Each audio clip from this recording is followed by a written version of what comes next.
Armenian Prime Minister Nikol Pashinyan's cabinet approved plans this month to expand a scheme providing generous tax breaks to the country's tech companies, bringing the total amount of pledged state support for the IT sector under that program to nearly $16.5 million.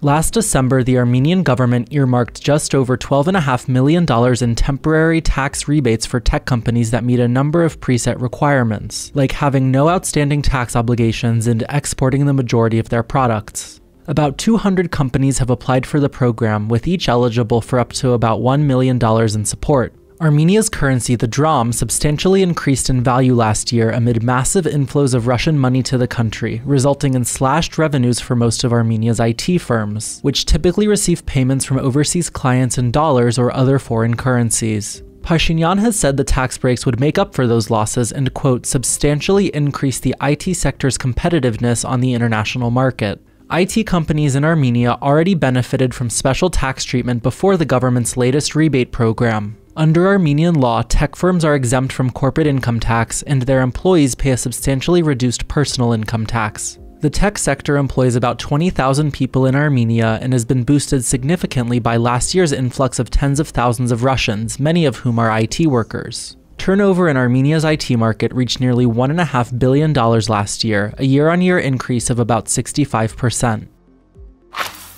Armenia's wine exports soared to nearly $36.5 million last year, a year-on-year increase of more than 56%, according to new figures this week from Armenia's Vine and Wine Foundation, a body overseen by the country's economy ministry. At the same time, the foundation found that a whopping 80% of Armenia's wine exports are destined for Russia, raising concerns over the industry's low level of export diversification. For comparison, Georgia's wine exports last year were worth more than $250 million, or almost 7 times more than Armenia's. About 64% of Georgia's wine exports were sent to the Russian market in that period. In addition, the Vine and Wine Foundation found that investments in viticulture and winemaking in Armenia had increased tenfold since 2016, now topping $90 million, while the number of winemaking companies registered in the country reached 150 last year, up from just 25 in 2018. The CEO of one of those companies, Victoria Aslanyan of Golden Grape Armas, stopped by our studio earlier this month to talk about how she helps create one of Armenia's leading wineries and where she sees the country's burgeoning wine industry going. You can find our full conversation with Ms. Aslanyan on our website and YouTube channel.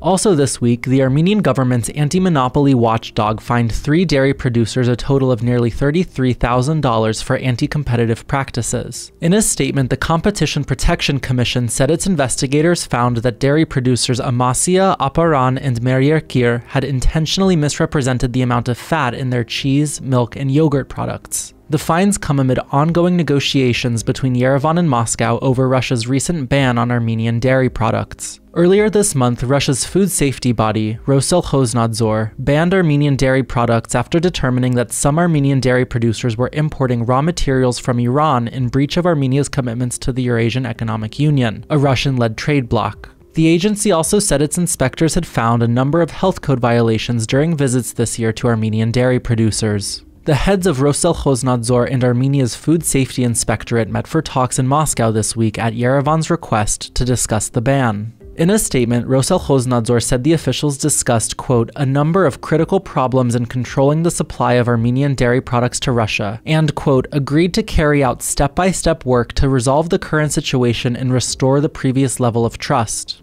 Armenia exported just over $30 million worth of dairy products to Russia last year, according to Modex, an Armenian economic consultancy. That represents less than 1.5% of Armenia's total exports to Russia in that period. Roselkhoznadzor has long been accused of restricting trade as a means of political retaliation.